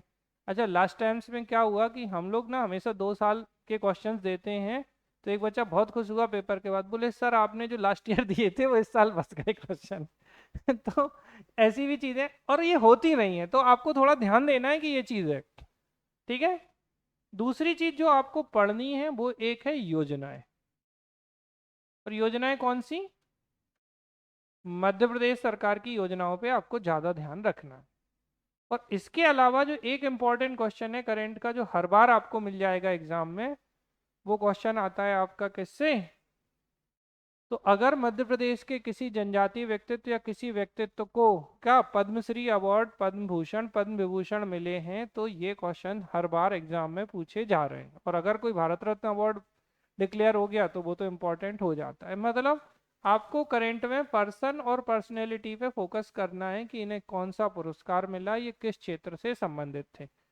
एक तो ठीक है, और इसके अलावा खेल, और खेल में भी उसे 3 ही पसंद है, क्रिकेट, हॉकी, और इसके अलावा जैसे कि हमारे कौन बिलियर्ड्स वगैरह पे इसने खूब क्वेश्चंस पूछे हैं, तो खेलों पे भी उसको बड़ा लगाव है। और खेल में भी और स्पेसिफाई करें तो एमपी में मुस्कान किरार किससे संबंधित हैं, ठीक है, तीरंदाजी के कौन है, एथलेटिक्स में कौन है, इस तरीके क्वेश्चंस एग्जाम में पूछे गए। तो बेसिकली मध्य प्रदेश के खेल व्यक्तित्व, मतलब खेल व्यक्तित्व हैं तो किस खेल से संबंधित हैं और उन्हें कोई अवार्ड मिला है, अब वो यहाँ से क्वेश्चन बनाता है। हम इसे बहुत कंसाइज्ड वे में आपको बता रहे हैं, डिटेल में हम करंट अफेयर की चीज़ों पे बात करेंगे, बट इतनी जो चीज़ें हमने आपको बताई इनमें से ही आपको 3 से 4 क्वेश्चन मिल जाएंगे, मतलब 8-10 आने हैं और 4 आप यहीं से कर लोगे। तो हम इन चीज़ों को थोड़ा सा दिमाग में रखेंगे, इनको हम दिमाग में रखेंगे तो ये यूनिट, इस पे थोड़ा अच्छे से हम बात करेंगे एक एक टॉपिक पे। और हम बिल्कुल इसमें प्रयास करेंगे कि करंट के हम आपको 20-30 टॉपिक दे दें, और जिनमें से मैक्सिमम पॉसिबिलिटी हो। देखो करंट कभी भी पूरा नहीं फंसेगा, उम्मीद मत करना, ना जरूरत है। अगर 10 क्वेश्चन आए, हमसे 7 से 8 बन गए, हम विजेता हैं। बाकी दो में सबको तुक्का मारना है, आप भी मार देना, कोई समस्या वाली बात नहीं है। क्या होता है, जैसे ही हम इसके पूरे क्वेश्चन सॉल्व करने की कोशिश में जब जाते हैं, तो हम बहुत सारा डेटा फिर से पढ़ लेते हैं। और वो डेटा क्या करता है ना, वो डेटा आपकी बाकी चीज़ों के ऊपर सिर पे चढ़ चढ़ के बैठता है। तो आपने जो अच्छी से चीज़ें याद की थी, वो चीज़ें आपकी हौच पौच हो जाती, मिक्स हो जाती हैं। तो यहाँ हम आपका एक चैलेंज जो कम करेंगे, वो करेंगे कि हम इसमें आपको टॉपिक बताएंगे, और फिर उन्हीं टॉपिक के करंट अफेयर को भी करवा देंगे, और आपको साथ में ऑब्जेक्टिव्स करवा देंगे कि इन क्वेश्चंस पे क्वेश्चंस बन जाते हैं यूजुअली, तो हम इनको कर लें। क्रूड डेटा याद करने की जगह हम सीधे क्वेश्चन फॉर्म में चीज़ों को कर लें, जिससे कि सीधा अगर रिपीट हो गया तो इससे अच्छी कोई बात नहीं है। एमपीपीएससी की अच्छी चीज़ ये है कि इनको ना नया कुछ बनाने की आदत नहीं है। तो आप ना दिमाग में नया मत बनाओ। मतलब आपको मैं बताऊं, 85 से 90% क्वेश्चन कभी ना कभी, कहीं ना कहीं, कैसे ना कैसे पूछा गया होता है। बात समझ आ रही है क्या कहना चाह रहे हैं? और मैं बहुत बोलूँ ना तो मैं 95 पे भी जा सकता हूँ, लेकिन थोड़ा मतलब ऐसा लगता है कि सर बहुत ज़्यादा बोल रहे हैं। लेकिन वास्तविक रूप में मैं बोलूँ, वो क्वेश्चन जो है ना, वो 95% क्वेश्चन वो पूछेगा जो पहले पूछे गए हैं, किसी किताब में सीधे दिए हैं। उनको नए प्रश्न बनाने की प्रवृत्ति बिल्कुल भी नहीं है। तो आप अनावश्यक मेहनत करेंगे तो आपको अच्छा है। आप अगर सबसे अच्छा तरीका बताऊं तो आप आयोग की टेंडेंसी, एग्जामिनर की टेंडेंसी समझने की कोशिश करिए, बजाय इस बात के कि आप ये सोचें कि पता नहीं क्या नया आ जाएगा, पता नहीं क्या नया आ जाएगा। इसकी जगह क्या सोचें, थोड़ा अप्रोच बदलें कि नहीं देखो ये ऐसे पूछता है, और इसके आधार पर क्या पूछ सकता है। दिमाग को ये दो कि ये पूछ सकता है, दिमाग को ये मत दो कि क्या नहीं पूछ सकता। नहीं तो फिर क्या होता है, बहुत सारा हो जाता है। तो इस पे हम डिटेल में एक दिन बढ़िया से क्लास लेंगे कि कितनी चीज़ें हैं जिन पे क्वेश्चंस आते हैं, और वर्कआउट करेंगे इस पे अच्छे से, और उस तरीके से हम आपको इसका एनालिसिस करा देंगे। बट आपको मोटा मोटा बजट, आर्थिक समीक्षा याद रखनी है, पद्म पुरस्कार जो हैं इनको याद रखना है, अवार्ड जिनसे क्वेश्चंस पूछे जाते हैं, कालिदास अवार्ड पूछ लेता है कभी, ठीक है, ऐसे क्वेश्चंस लगातार एग्जाम में पूछे गए हैं। तो इनको आपको ध्यान रखना है। खेल और उनसे अच्छा, खेल में बस सिर्फ एक ही खेल खेलता है वो, पहचान कौन, व्यक्ति का नाम दे दिया, और मुझे लगा किस क्षेत्र से संबंधित है। अच्छा, बहुत सरल क्वेश्चन होते हैं, लेकिन हमने अगर मान लो बिल्कुल ही नहीं याद है हमें, या हमने बहुत पढ़ लिया डेटा, तो वो ओवरलेप हो जाते हैं। तो क्वेश्चन ओवरलेप होकर गलत होने की टेंडेंसी यहाँ पर पाई जाती है, इनको आपको ध्यान रखना है। तो उम्मीद है हमारी पॉलिटी, पॉलिटी के बाद इकोनॉमी, और इसके बाद साइंस, इन तीन में आपको बातें और टॉपिक समझ में आ गए होंगे कि कौन कौन से टॉपिक हैं। और मैं देखो फिर आपसे बोलूं, पॉलिटी छोटा है और मार्किंग है, और पॉलिटी से यार 10 11 12 13 क्वेश्चन भी बनते हैं। क्वेश्चन आ रहे हैं पॉलिटी से, क्योंकि एमपी पॉलिटी भी, और एमपी उसका फेवरेट है। और इंडियन इकोनॉमी से ज़्यादा एमपी इकोनॉमी क्वेश्चन आ रहे हैं। तो इंडियन इकोनॉमी की तरह मूव ऑन मत करना, नहीं तो फिर आपका इकोनॉमी बहुत बड़ा हो जाएगा। क्योंकि क्या करते हैं बच्चे, जैसे किताबें तो बहुत हैं, जैसे ही वो इंडियन इकोनॉमी की तरफ मूव ऑन किए और फिर वो यूपीएससी की तरफ मूव ऑन किए, तो उन्हें एक्चुअली डायरेक्शन ही पूरी बदल दी। जो उसको पूछना ही नहीं है हम वो सब पढ़ रहे हैं। तो इस बात को ध्यान रखिए। और साइंस की यूनिट तो सच बताएं, मुझे तो पर्सनली लगती है बहुत सरल है, और बहुत कम टॉपिक हैं जिनमें आप अच्छा स्कोर कर सकते हैं। अच्छा, चूंकि बड़ा विवाद रहा है कि आप आर्ट वाले या ह्यूमैनिटीज के बच्चों को प्रमोट नहीं करते हैं, तो इस कारण से साइंस की बहुत जो टफ टॉपिक थे उन्हें हटा दिया गया है।